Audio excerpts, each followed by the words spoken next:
Abaturage b'ekyaro kya Kizungu eri kushangwa muri scheme ward mu division ya Nyamwamba mu district ya Kasese barugayo kweterera nduru bari kugira ngo enguto ez'umucweke kizayongire kuba mino ga ruguru.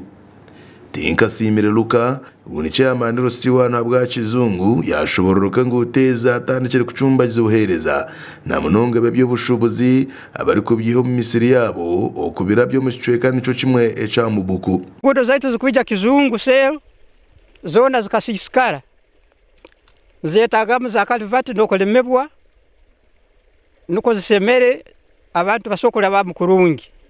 Eroro eze ngude zikuleta nanka nizo zikuleka abantu bo mutauni mu municipality no bakutulisa.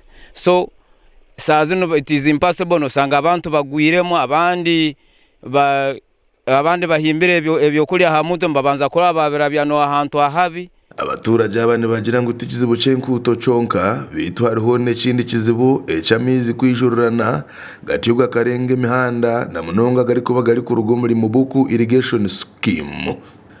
Mulindi Benjamin oguni kansara w'Eshwekeki yashobora ari kugira ngo government eshemerere kurugaye kabirukangira abo kubimbere bari mu nimbi. So nabaninsaba nti bakole rukwamiroru balete enanka machine ekore chano izeze erore nti ameza galwese gale kugenda mu rugudo. Abahinja bane bagira ngo amiza gagakizire kuhinentuka ku rugo mishozi ya mubuko batiyuga gumiza mugari kushisha ebimera byabo ibihingwa ekibagira ngo bwahati government eshemere kurugayo ekabatera mihanda yo kutereza mizaga kugira ngo garabe mu mihanda eshoborokire batiyo nabo batase amagara gabo.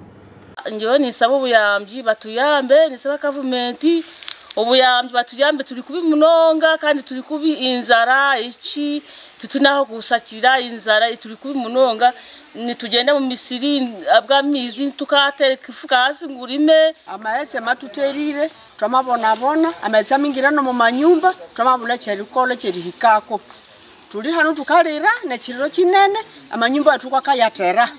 Bitu wari chairman wentebe ya Kashatu habwa Nyamwamba division Pimako Masereka yagambira abahinja bari kubaraganisa ngo naje kuganira ho naba mubuku Farmers Cooperative Society otiriho naba Chakatonzi Cooperative Society abino buvunanize bwa gutereza mizaga n'entambura yago kugira ngo nibaje kuwirukangirira abantu aba kandi bizibu byabo babitereze. Foregoyu ari awutra akajunaniziba wakusha Cooperative Societies esiringibiri eyo kubanza Nyakatonze Cooperative Society eya kabere mubuku Cooperative Society ende babinyamifurege yayongera yaraganisa ngo nengute ziri kuza kutegekanisa ombwire butari bware kugira ngo business zabo zigendo misho. We are going to engage in a meeting turangire kuba mahandinge syanzera she government for proper management and tuligane nabo okwa